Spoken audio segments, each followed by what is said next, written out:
บายดีข้าพเจ้าสื่อปัญญาสิทธิ์เกี่ยวดวงศิลป์หรือว่าสื่อลินเนาะสื่อตัวบีปัจจุบันสังกัดอยู่แผนกมาร์เก็ตติ้งตำแหน่งแมนซีเนียร์มาร์เก็ตติ้งออฟฟิเซอร์เวียกที่เหตุปัจจุบันแมนเป็นการเหตุการตลาดให้กับบรรดาหัวหน่วยธุรกิจเนาะที่อยู่ในเครือ AF ของพวกเราบ่ว่าจะเป็นการคิดแคมเปญเพื่อโปรโมทผลิตภัณฑ์การสร้างคอนเทนต์และการคิด strategy ต่างๆเพื่อส่งเสริมยอดขายหรือว่าเพื่อเป็นการโปรโมทแบรนด์ของเราให้เป็นที่ฮับผู้ไฮไลท์ขึ้นสำหรับแผนกมาร์เก็ตติ้งของพวกเรามีอยู่2ฝ่ายเนาะคือฝ่าย Product and Channel Development ซึ่งเป็นการเหตุMarketing Research เพื่อศึกษาตลาดและกลุ่มลูกค้าพัฒนาผลิตภัณฑ์และช่องทางการวางขายต่างๆหรือรวมทั้งการเหตุ Business Review ว่าได้ว่าฝ่าย Product and Channel Development ของพวกเขาเปรียบเสมือนกับผู้บุกเบิกเส้นทางในการค้นคว้าข้อมูลให้อีกฝ่ายหนึ่งนำไปสืบต่ออีกฝ่ายหนึ่งเป็น Marketing Service ซึ่งฝ่ายนี้จะเป็นการนำเอาข้อมูลจากฝ่าย Product and Channel เนาะที่มีการเหตุรีเสิร์ชเองต่างๆมานั้นเอามาสืบต่อในการสั่งแคมเปญให้สอดคล้องกับกลุ่มเป้าหมายและความต้องการของตลาดผ่านการคิดกลยุทธ์ว่าเขาจะสื่อสารจะสร้างคอนเทนต์แนวใดเพื่อให้เขาถึงลูกค้ากลุ่มนั้นๆหลังจากสร้างคอนเทนต์ต่างๆแล้วเขาจะส่งต่อให้ฝ่ายครีเอทีฟนำไปสั่งเป็นมีเดียเนาะเพื่อมีความน่าสนใจหลายขึ้นเช่นนำเอาไปเหตุกราฟิกดีไซน์นำไปเหตุวิดีโอโมชั่นหรือว่าอินโฟกราฟิกหรือว่าบ่ว่าจะเป็นการเหตุวิดีโอแผนกมาร์เก็ตติ้งของพวกเขาก็มีอินเฮ้าส์โปรดักชั่นเช่นกันถ้าถามว่าประสบการณ์ที่หาไซต์บ่ได้แล้วเนาะนอกจาก AF นี่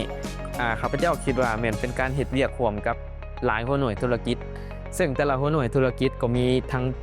ผลิตภัณฑ์และก็บริการที่แตกต่างกันซึ่งจุดนี้แหละที่เฮ็ดให้ข้าพเจ้าต้องได้ไปศึกษาวิธีเหตุการตลาดให้สอดคล้องกับกลุ่มเป้าหมายเนาะหรือว่า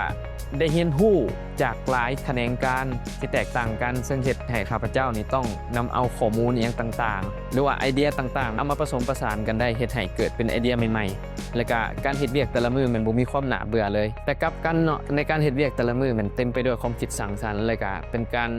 มีบรรยากาศในการเฮ็ดเวียกกับหมู่ในทีมก็มีความฟดฟื้นและก็มีการระดมไอเดียกับทุกคนในทีม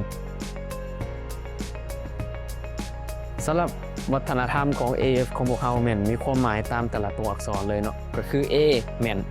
Adapt ก็คือการปรับตัวเข้ากับทุกการเปลี่ยนแปลงและพร้อมเรียนรู้และก็เปิดใจให้กับสิ่งใหม่ๆและ I เนาะก็คือ Innovate AF ของพวกเขาพร้อมที่จะลงทุนในนวัตกรรมและลงทุน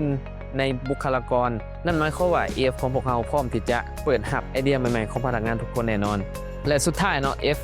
Forward AF และพนักงานทุกคนพร้อมที่จะก้าวไปข้างหน้าบ่ว่าจะยุคสมัยหรือว่ามีกระแสการเปลี่ยนแปลงจังใด